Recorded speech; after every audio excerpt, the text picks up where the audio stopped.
The 1980s had their fair share of blockbusters, movies with big stars, bigger budgets, and stories that usually ended the way you expected. But not every film followed that path. Some of the best ones were quieter, overlooked, or never had the marketing to reach a wide audience. They didn't make hundreds of millions, but they stuck with people. The kind of films you find late at night and wonder why no one told you about them sooner. These are 8 hidden gems from the 1980s you should definitely see. Drugstore Cowboy, 1989. Bob isn't your usual movie criminal. He robs pharmacies across the Pacific Northwest with his girlfriend and 2 friends. Not for money, but for pills. They live out of cheap motels and superstitions, avoiding hats on beds and talking about luck like it's life or death. But they're not cartoon junkies. They're regular people, stuck. Matt Dillon is sharp in this. Calm, believable, almost too normal. And that's what makes it hit harder. Director Gus Van Sant keeps it quiet. He doesn't glamorize drugs or preach about them. He shows how it looks when people live like this day to day. Drugstore Cowboy didn't make much noise in theaters, but it built a strong following fast. Critics loved it. Some even said it was the first film that really got addiction right without turning it into a cartoon. It's grounded, smart, and feels more real than most so-called gritty movies now. And when it ends, it doesn't feel resolved. It just feels like life kept going. That's why it sticks. Flashdance, 1983. Alex Owens wields steel by day and dances by night, chasing a dream most people think is out of her league. She wants to become a professional dancer, but there's no training, no plan, just ambition and sheer nerve. Her romance with an older boss complicates things, but at its heart, this is a story about pushing against what everyone says you're supposed to be. The film looks flashy, and it is, but there's more under the surface. It's about working-class grit. It's about women who hustle. And it was a gamble that paid off. Critics hated it. Roger Ebert dismissed it, but audiences made it the 3rd highest-grossing film of 1983. The style-ripped sweatshirts, fast cuts, and that iconic water splash scene ended up everywhere in pop culture. What most people didn't realize at the time was that the big final dance wasn't all Jennifer Beals. Parts of it were done by body doubles, including a break dancer and a French actress, which led to a lot of discussion about who gets credit and how much that matters when the moment itself becomes iconic. Still, none of that changed the impact. Flashdance made being a dreamer look tough, bold, and a little messy, and people loved it for exactly that. Streets of Fire, 1984. The movie opens with a rock concert, a kidnapping, and a city that looks like someone blended a 1950s diner with a punk apocalypse. It's part musical, part action movie, part comic book, and none of it is subtle.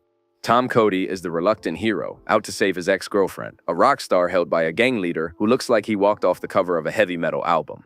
The tone feels a little off, but that's intentional. Walter Hill wanted it to play like a dream, with dark lighting, neon colors, and fight scenes that look more like dance routines. The plot is simple, but the way it's filmed turns it into something more focused on style than realism. Audiences didn't get it. It bombed at the box office, grossing barely half its budget, but the soundtrack lived on. Songs like I Can Dream About You outlived the film. It featured early roles for Diane Lane and Willem Dafoe, and even Rick Moranis playing against type. Today, Streets of Fire is a cult favorite. It never wanted to feel real, it wanted to feel cool, and that, weirdly enough, is what makes it timeless. Thief, 1981. Frank is a master thief, but he doesn't want to be one anymore. He wants a house, a wife, a kid, the whole clean slate life, but the only way out is through one last job, and that job pulls him deeper than he planned. Michael Mann's first feature already has all the trademarks he'd become known for. Lonely city streets lit at night, professional criminals who live by their own rules, and a kind of quiet tension that runs through everything. James plays Frank as someone who's been running on instinct for so long he doesn't know how to stop. A man who's efficient, emotionally shut down, and clearly used to being on his own. It didn't make much noise when it dropped, but critics respected it. Conan called it one of his best performances. Mann brought in real ex-thieves to consult and even appear in the movie, making every safe-cracking scene feel real.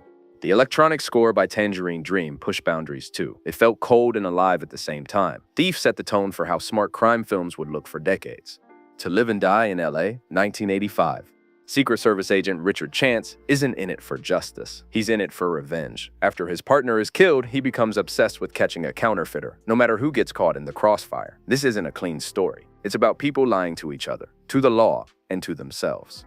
William directs it like he's trying to show what Los Angeles really looks like when the sun goes down. Grim, desperate, unpredictable. There's a car chase that's still considered one of the best ever filmed, all going the wrong way on the freeway. It made $17 million, not a smash hit, but enough to live on. The ending shocked a lot of people. It didn't offer closure, just another broken man filling someone else's shoes. Willem Dafoe, playing the villain, made a name for himself here. Los Angeles looks nothing like the dream people usually imagine. It's built from parking garages, dim alleyways, and the kind of long, quiet stares that say more than words ever could. The city feels tense and unforgiving, shaped by people chasing something they'll probably never catch, and that version of LA stays with you. After Hours, 1985. Paul Hackett wants a night out. What he gets is a nightmare. One wrong turn in New York City, and he's trapped in Soho, meeting artists, punks, thieves, and people who might kill him or just confuse him to death. Directed by Scorsese, it's fast, chaotic, and a little unhinged. There's a rhythm to it. Every time Paul thinks he's about to escape, something weirder happens. It made a modest $10 million.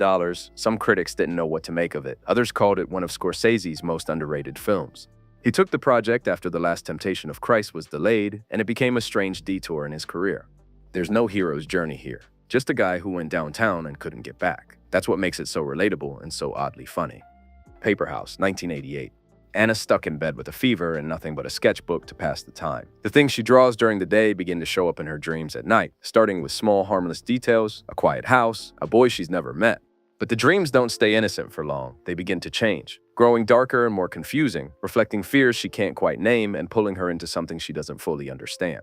Paper House isn't a kid's movie, even if it looks like one on paper. It's more psychological than fantasy, more about emotion than adventure. Director Bernard Rose leans into atmosphere, long silences, eerie shadows, a sense that nothing is quite right. It bombed in theaters, grossing under $1 million, but critics quietly praised it. It was based on the novel Marianne Dreams, and it went on to influence later dark children's stories that blurred fantasy with trauma.